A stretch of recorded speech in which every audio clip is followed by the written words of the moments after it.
Hello and welcome. Today, we are diving headfirst into one of the most intense parts of the FIDIC Red Book 2017. We're talking about Clause 18, Exceptional Events. Now, our guide for this journey is Michael D. Robinson's fantastic Guide to the FIDIC Conditions of Contract for Construction. I know, contracts can seem a bit dry, but I'm going to make you a promise right now. We're going to break this down and make it as simple and as exciting as possible. Ready? Let's get into it. Okay. Just to get our minds in the right place, let's start with a completely wild scenario.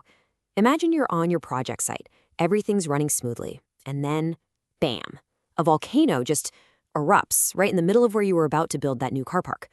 What in the world are you supposed to do? Well, the first thing you do is not panic, because buried right there in your contract is a survival guide for exactly this kind of chaos. It's called Clause 18, and it is your rule book for when the completely, totally unexpected happens. So let's open it up. First things first. Before you can use this survival guide, you've got to be sure you're dealing with the right kind of problem. Think of it like a monster identification guide. Not every little issue is going to qualify. So how do you spot a true exceptional event? Okay, so here's the official definition, boiled down. An exceptional event is something unpredictable, something you can't control. And this is the key part. It physically stops you from doing what you're supposed to do under the contract. It's a massive wrench in the works. So to make it even simpler, there's a 4-point check. Think of it as your monster checklist. For an event to qualify, it has to tick all 4 boxes. 1, it's totally beyond your control. 2, you honestly couldn't have seen it coming when you signed the contract. 3, there's no reasonable way for you to overcome it. And 4, it wasn't caused by the other party. If you can say yes to all 4, congratulations, you've spotted an exceptional event. And just to give you an idea, FIDIC lists some pretty classic examples. We're talking about the really big stuff here. Things like war, invasion, terrorism, riots, as long as it's not by your own team, of course, huge widespread strikes, discovering unexploded bombs on site, and yep, natural catastrophes like our volcano, earthquakes, or hurricanes. Okay, so you've spotted the monster. You've confirmed it's an exceptional event. What do you do now? Well, the clock starts ticking immediately, and what you do in these first few days is absolutely critical. Remember this number. Write it down. It is the most important number in all of Clause 18. You have exactly 14 days. 14 days from when you first become aware of the event to give an official notice to the other side. This isn't a suggestion. It's a hard deadline. It's all about making sure everyone is on the same page right away. And believe me, this deadline has real teeth.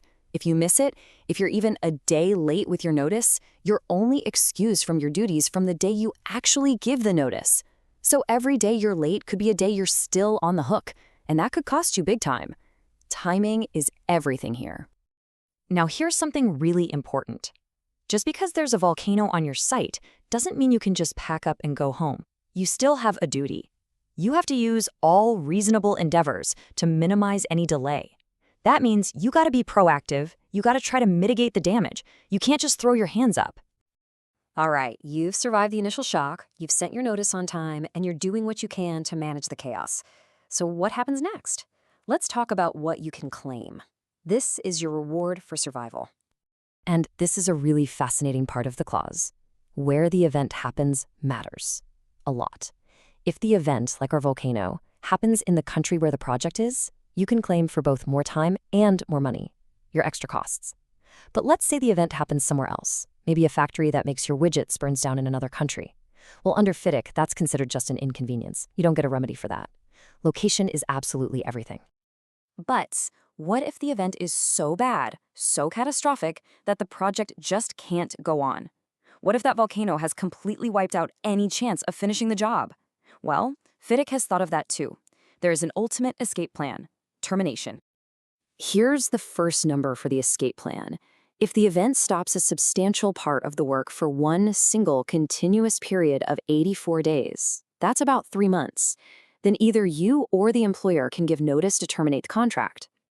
And there's a second trigger. What if the work stops and starts? Well, if you have multiple periods of stoppage, but they all add up to more than 140 days, and they're all caused by the same exceptional event, that also gives either party the right to pull the plug and terminate. Now, if the contract does get terminated, it's not a free-for-all. The clause is very specific about what the contractor can claim costs for. We're talking about payment for the work you've already done, for materials you've ordered, for the cost of clearing the site, and even getting your people home. The goal here is to wrap things up as fairly and cleanly as possible. Whew. Okay, we've made it through the chaos of Clause 18. We've learned how to spot the monster, what to do right away, and even how to use the escape hatch. Now, let's do a quick mission debrief with a little quiz, just to make sure all the important stuff is stuck. All right, first question for you. Let's see if you remember. What was that super critical number, the deadline for giving your notice after an exceptional event? If you were thinking 14 days, you are absolutely right. That is the golden rule of Clause 18. You've got it. Okay, here's a trickier one for you. Think about that final payment if the contract gets terminated. True or false, the contractor gets paid their lost profit on top of their costs? And the answer is false. This is a really important detail to remember. The clause lets you recover your costs, but not your anticipated profit. You can think of it like this. The clause is a shield to protect you from losing money, but it's not a sword to let you make money from a disaster. It's meant to make you whole, not wealthy.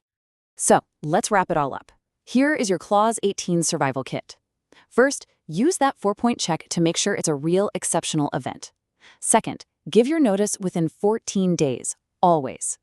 Third, always try to minimize the delay. Fourth, know that you can claim for both time and cost if the event is local. And finally, remember that termination is your last resort after 84 or 140 days of stoppage. I really hope this deep dive into Clause 18 has been helpful for you. Be sure to join us for our next explainer, where we're going to tackle another absolute beast, Clause 19, all about insurance. So, did this help you out? Let us know with a quick like or a dislike if it didn't. If you have any questions or anything you want to add, drop them in the comments below. And of course, don't forget to follow and subscribe so you don't miss our next FIDIC explainer. Thanks for joining me.